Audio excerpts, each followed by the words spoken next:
반갑습니다. 허명 목사입니다. 오늘날에는 나라들이 거의 기근을 경험하지 못하는 풍요한 사회가 되었습니다. 북한이나 열악한 나라는 여전히 식량난과 기근에 시달리고 있습니다. 이제는 음식을 못 먹어서 고통스러워하고 병이 드는 것보다는 영양 과잉으로 질병이 생겨서 적게 먹으려고 노력들을 합니다. 미국은 세계의 모든 나라들이 부러워하는 풍요한 나라입니다. 자국에서 생산되는 농산물이 풍성하고 세계 여러 나라에서 온갖 좋은 것들을 미국으로 실어 보내는 나라이기에 기근이라는 말은 설명이 필요 없는 것입니다. 그러나 구약시대에 부한나라였던 이집트에 7년 동안 흉년이 들고 기근이 왔던 것을 돌아보면 어느 나라이고 어느 때에든지 기근이 올 수 있는 것입니다. 구약 성경의 아모스 선지는 풍요한 가운데 하나님을 떠나 사는 백성들과 지도자들에게 하나님께로 돌아와 하나님을 찾아야만 사는 길이라고 선포했습니다. 나 주가 이스라엘 가문에 선고한다. 너희는 나를 찾아라. 그러면 산다. 그러나 회개하지 않고 돌아오지 않은 그들에게 심판의 날을 선포하였습니다. 그날이 온다. 나 주 하나님이 하는 말이다. 내가 이 땅에 기근을 보내겠다. 사람들이 배고파하겠지만 그것은 밥이 없어서 겪는 배고픔이 아니다. 사람들이 목말라 하겠지만 그것은 물이 없어서 겪는 목마름이 아니다. 주의 말씀을 듣지 못하여서 사람들이 굶주리고 목말라 할 것이다. 요즘 미국이나 한국이나 세계 나라들의 사회상은 아모스 시대와 같이 변해가고 있습니다. 하나님이 없다고 하는 공산주의가 기승을 부리고 신앙으로 세워진 나라, 자유를 누리던 나라들도 하나님의 말씀을 저버리고 사회학이 만연되어 가고 있습니다. 나라의 지도자들은 사회학의 중심에 서 있는 형편입니다. 교회들까지도 복음을 전하면서 성장하는 교회가 점차 사라져가고 많은 신앙인들이 하나님의 말씀을 자신의 삶에 적용하며 살지 않기에 세계는 심판 직전의 모습으로 달려가고 있습니다. 풍요한 가운데 살면서도 말씀을 듣지 못하고 영혼에 목말라 살아가며 젊은이들은 지쳐서 쓰러져 가고 있습니다. 우상처럼 섬기던 것들 앞에 쓰러진 사람들은 다시 일어나지 못하는 형편이 되었습니다. 어느 나라, 어느 민족이든 하나님 심판대 앞에 모두 서 있습니다. 나라가 살고 내가 살 길은 하나님의 말씀을 듣고 하나님께로 돌아오는 것입니다. 하나님의 말씀, 성경이 없이는 자유를 누리며 살 수 없습니다. 인류 역사를 돌아보아도 하나님의 말씀이 자유를 누리게 하였고 성경은 자유를 안겨 주었습니다. 이스라엘 백성들이 옛날 종살이하던 때 하나님의 말씀을 듣고 이집트를 떠났을 때 자유를 누리며 살 수 있었습니다. 미국이 세워진 것도 성경의 기초를 두었기에 자유를 누리는 나라로 세워진 것입니다. 미국이 발전한 것도 성경에 기초하였기에 풍요한 나라를 이루었고 하나님은 전쟁 중에도 말씀에 기초한 나라를 지켜주셨습니다. 한국이 자유를 누리며 살고 부강해진 것도 신앙에 기초하여 건국이 되고 교회가 세워지고 백성들이 하나님 앞으로 돌아왔기 때문입니다. 예수님 말씀처럼 하나님의 말씀인 진리가 우리를 자유롭게 한다고 한 그대로입니다. 진리를 알지니 진리가 너희를 자유롭게 하리라. 성경을 읽는 사람들을 노예로 만드는 것은 불가능한 일이라고 말한 사람이 있습니다. 그래서 오늘날에도 폭군이나 독재자들, 공산주의자들은 성경을 싫어하고 미워합니다. 성경을 가르치는 것을 금지하고 예배를 방해하거나 성경 읽는 사람들을 박해합니다. 백성들이 성경을 멀리하면 노예처럼 살게 되고 말씀이 기갈하여 비틀거리고 쓰러지면 일어나지 못하는 인생을 살게 됩니다. 죄악이 만연한 나라와 지도자는 갑자기 하나님의 심판을 받게 된다고 말씀합니다. 그분은 강한 자도 갑자기 망하게 하시고 견고한 산성도 폐허가 되게 하신다. 우리가 이 땅에서 자유를 누리며 살려면 하나님께로 돌아오고 하나님의 말씀을 받아 살아야 합니다. 그 길이 하나님이신 풍요를 누리며 살 수 있는 길입니다. 교회들은 하나님의 말씀을 지키며 말씀을 힘써 전하는 교회가 되어서 계속하여 자유의 수호자가 되어야 합니다. 순수하게 성경을 설교하고 전하는 것은 우리들에게 자유의 가치를 일깨워 줍니다. 어떤 환경에서나 성경을 읽는 사람들은 매일의 삶에서 자유를 누리며 살게 될 것입니다. 성경 말씀이 없는 나라는 기초가 없는 것과 같아서 쉽게 무너집니다.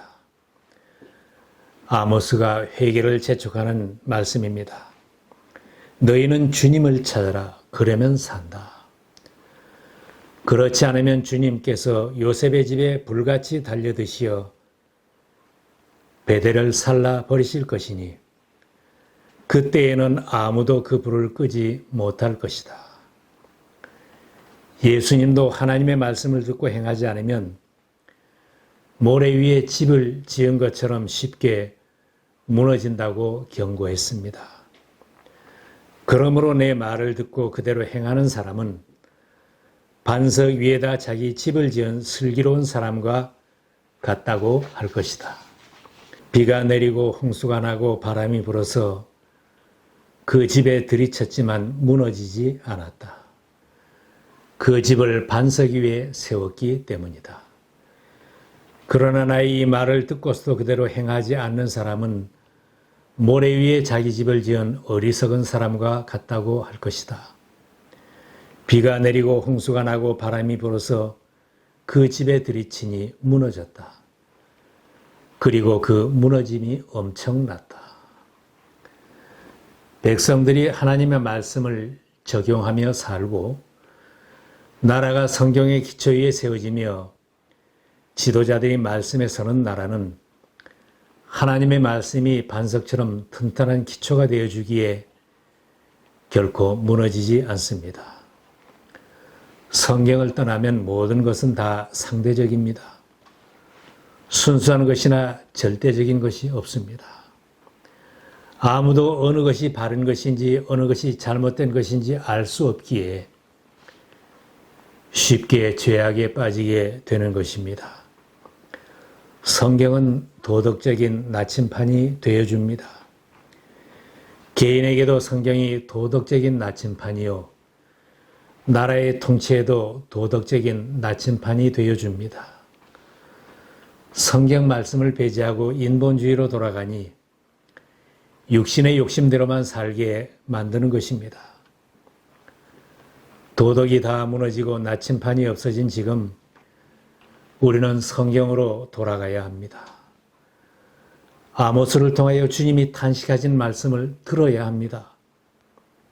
이스라엘의 양식이 떨어지게 하였고 마실 물이 없어지고 농작물에 병이 생기고 메뚜기가 농작물을 다 삼켜버렸다. 그런데도 너희는 나에게로 돌아오지 않았다. 주님께서 하신 말씀이다. 내가 옛날 이집트에 전염병을 내린 것처럼 너희에게 내렸다. 또 진에서 시체 썩는 악취가 올라와서 너희의 코를 찌르게 하였다. 그런데도 너희는 나에게로 돌아오지 않았다. 주님께서 하신 말씀이다. 간절하게 돌아오라는 하나님의 말씀을 무시하고 산다면 영원히 굶주리게 될 것입니다. 그 결과는 풍요한 속에서도 식량이 없어 굶주리는 것과 같이 비참해지게 될 것입니다. 성경 말씀이 없으면 자유를 누리지 못하기에 말씀을 가르치고 전해 주어야 합니다. 모세는 곧 가나안 땅에 들어가서 살 백성들에게 그들과 자녀들의 행복한 삶을 위하여 하나님의 말씀을 부지런히 자녀들에게 가르치라고 했습니다. 또 이 말을 당신들 자녀에게 가르치며 당신들의 집에 앉아 있을 때나 길을 갈 때나 언제든지 가르치십시오. 그러면 주님께서 당신들 조상에게 주겠다고 맹세하신 땅에서 당신들과 당신들 자손이 오래오래 살 것입니다. 미국에서 우리가 잘 살고 우리 자녀들이 번영을 누리며 살 수 있는 길은 하나님의 말씀을 잘 가르치는 길밖에 없습니다. 한국의 백성들이 계속하여 번영을 누리며 자손들 대에도 자유를 누리며 살 수 있는 길은 성경을 가르치는 나라가 되어야 합니다. 나의 유익과 정권의 유익만을 쫓아 교회를 대적하고 핍박하는 것은 하나님의 심판을 받는 길입니다. 바울은 자기 나라와 동족 구원을 위해 간절히 기도하며 힘써 전도했던 사람입니다. 하나님의 의를 모르고 자기 지식과 자기 의를 내세우며 하나님을 믿고 따르지 않는 동족을 마음 아파했습니다. 우리도 사랑하는 내 동족이 다 하나님의 말씀을 믿고 돌아와 구원을 받고 하나님이 주신 아름다운 땅에서 자유를 누리며 살 수 있도록 해야 합니다. 백성들이 주님의 이름을 부르면 구원을 얻을 수 있습니다. 그들에게도 복음을 전해주는 자가 있어야 말씀을 듣고 믿을 수 있습니다. 그들에게 복음을 전해주어야 돌아올 수 있는데 우리가 전파하는 자가 되어야 합니다. 누구든지 주의 이름을 부르는 자는 구원을 받으리라. 그런즉 그들이 믿지 아니하는 일을 어찌 부르리요? 듣지도 못한 일을 어찌 믿으리요? 전파하는 자가 없이 어찌 들으리요? 믿음은 하나님의 말씀을 들음에서 나는 것이기에 성경 말씀을 가르치고 전하는 것은 믿음의 씨를 나누어 주고 뿌리는 것입니다. 성도들과 백성들이 다시 태어나고 부패한 지도자들이 새롭게 변화될 수 있는 길은 오직 썩지 아니하는 씨앗인 하나님의 말씀으로만 될 수 있습니다. 여러분은 다시 태어났습니다. 그것은 썩을 씨로 그렇게 된 것이 아니라 썩지 않을 씨, 곧 살아계시고 영원하신 하나님의 말씀으로 그렇게 되었습니다. 예배를 방해하고 교회를 핍박하며 성경 말씀을 무시하는 것은 하나님의 말씀에 기근이 들게 하는 것과 같습니다. 미국이 계속 위대한 나라가 되고 자유롭고 풍요한 나라가 되는 것은 백성들과 지도자들의 믿음에서 발견되는 것입니다. 한반도에 평화가 있고 세계가 부러워하는 나라가 되는 길은 백성들과 지도자들의 믿음에 달려 있습니다. 세계 선교를 제일 많이 했던 미국과 한국이 복음을 전하는 일에도 다시 힘을 기울여야 할 때입니다. 복음을 전하고 싶어도 전하지 못하는 때가 올 수도 있습니다. 복음을 전하고 성경 말씀을 읽도록 권해서 신앙으로 세워진 나라들이 기근이 들지 않게 하십시다. 우리들이 먼저 하나님 말씀에 배고파하며 성경을 열심히 읽을 수 있기를 바랍니다. 성경을 읽고 싶어도 읽지 못하는 때가 올 수도 있습니다. 말씀에 기근이 들린 사람이 다른 사람에게 복음을 전하고 그들을 구원하는 일은 일어나지 않습니다. 바로 지금 오늘부터 성경 읽기를 시작하십시다. 말씀에 풍요한 자가 되어 나도 살고 다른 사람도 살리는 풍요한 자가 되어 보십시다. 아모스를 통하여 전하신 하나님의 말씀, 하나님께서 나를 부르는 소리로 들으시기를 바랍니다. 이스라엘아, 너는 너의 하나님 만날 준비를 하여라.